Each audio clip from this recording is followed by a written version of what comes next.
Verder wil ek net noem dat ek ook graag brandstof ingooi met my koopkragkaart. Daar is 1,75% heffing op jou brandstof aankope, maar daar is ook 'n 0,5% bonus. Dan die kostes betrokke as jy debiet order betaal, is dit R2,50 per maand administrasiefooi. Ek wat EFT betaal R3,50 administrasie.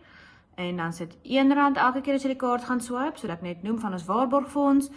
Dis 'n spaarfonds wat jy 'n minimum van R20 'n maand kan insit, en dan elke jaar September gee Koopkrag vir jou rente terug op daai waarborgfonds, daai spaarfonds.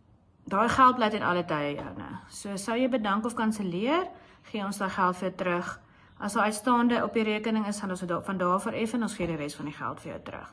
So ons kry baie navrae, ek sien op Facebook is daar comments, mense wat nie weet hoe werk dit nie, waar kry ek dit nie.